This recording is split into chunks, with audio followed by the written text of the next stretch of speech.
Fernando Tatis has been a great player this year. Trying to see. Let's see here. Rodriguez. Let's see. Kind of reading through my notes here. Let's see. Looks like somebody. He's a difference maker.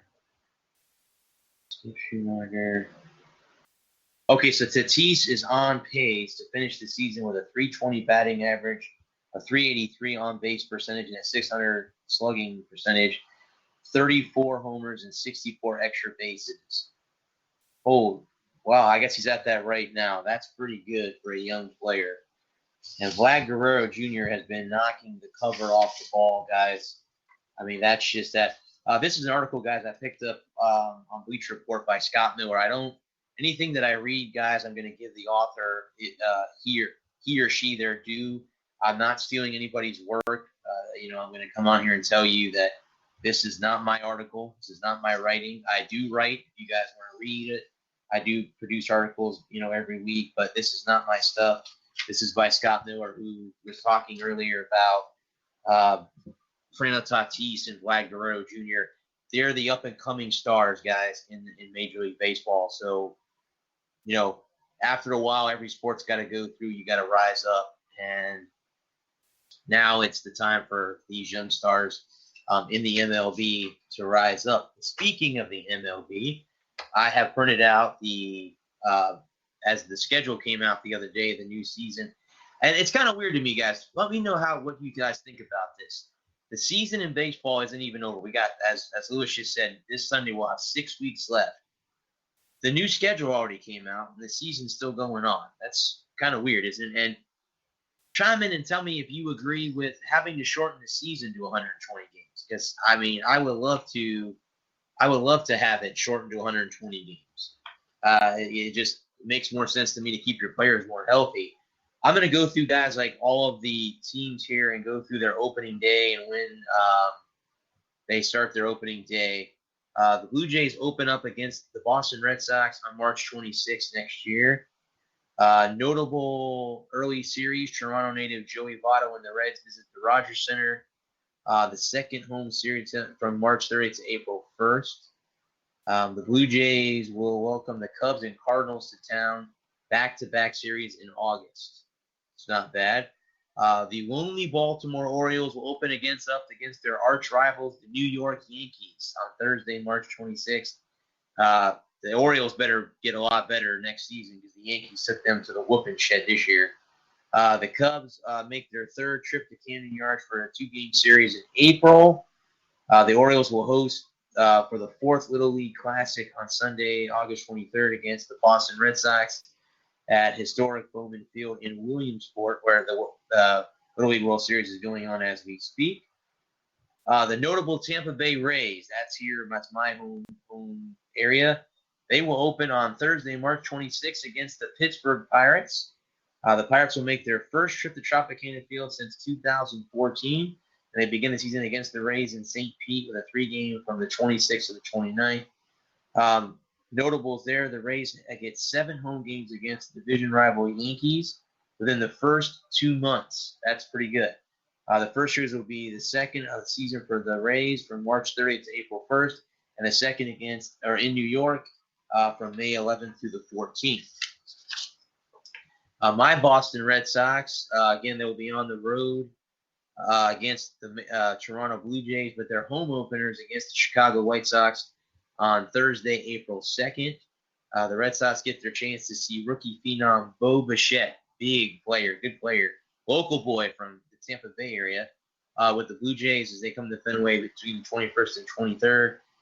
The Cardinals make a rare visit to Fenway Park from June 26th to June 28th. It'll only be the second trip to Boston for the Cardinals during the regular season since 2008. And as us Red Sox fans, we all know what happened in 2008. The Cardinals and Red Sox also met in the 2013 World Series. We beat them in the 04 and 013 series. Opening day for the New York Yankees is, again, the 26th at Baltimore. Their home openers against the Jays on April 2nd. The Red Sox make their first trip to Yankee Stadium to renew the rivalry on May 8th through the 10th. That's going to be interesting to watch. And they have a 2-game most iconic franchise will meet in the Bronx from the June 26th to 28th. The Yankees host the Cubs. And also, guys, if you don't know, the Yankees are going to be playing a 1-game series at the Field of Dreams Stadium in Iowa.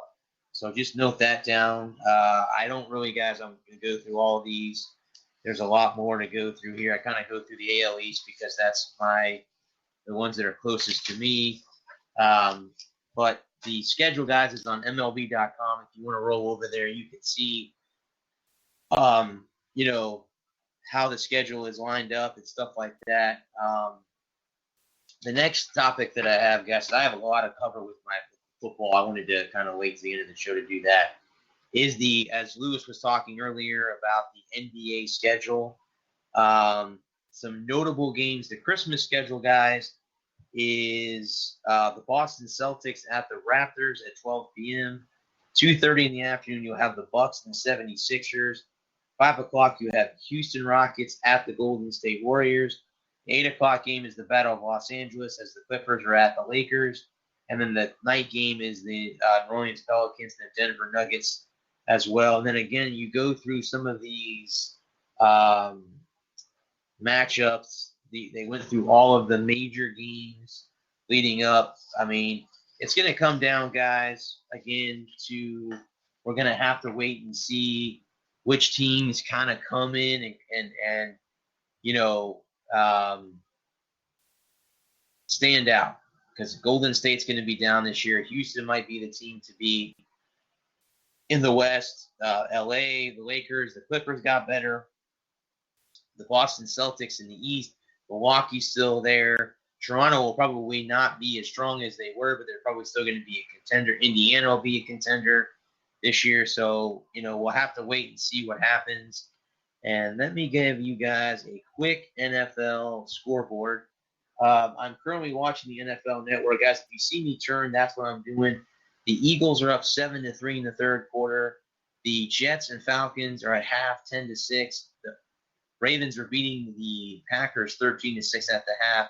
Washington is up 13-6 at the half.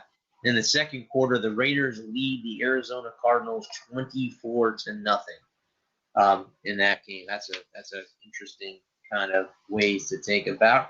Well, let's talk some football, guys. Let's talk about the two teams that are close to my heart, and that's the Tampa Bay Buccaneers and the New England Patriots. So let me kind of go through what this was a couple of days ago by Carmen Vitale about Bucs training camp. There's been a lot of talks. Again, they're practicing this week with the Miami Dolphins as we get set for tomorrow night's game at Raymond James Stadium, their second preseason game. The interesting thing is, can Jameis Winston not throw interceptions? There was 3 picks recently. It was a good catch by Chris Godwin, but then the next throw he threw an interception that's kind of the same route to Mike Evans. So that's interesting to know. Wide receiver Rashard Perriman made a great catch in a short route.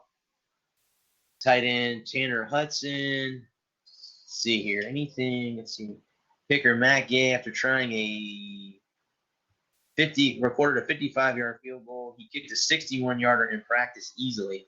He most likely is going to take over the kicking job over Cairo Santos. Carlton Davis got a decent hit. Let's see, since was fast.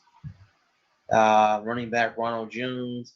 Again, guys, it's all going to depend too on the Bucs.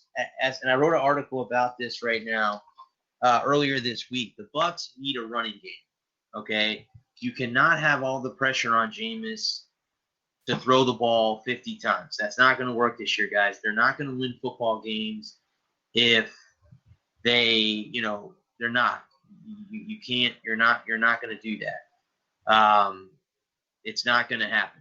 And they're going to have to establish a running game, and that's either going to be Peyton Barber, Ronald Jones, and I'm going to say his name is Dier because I cannot pronounce the guy's last name.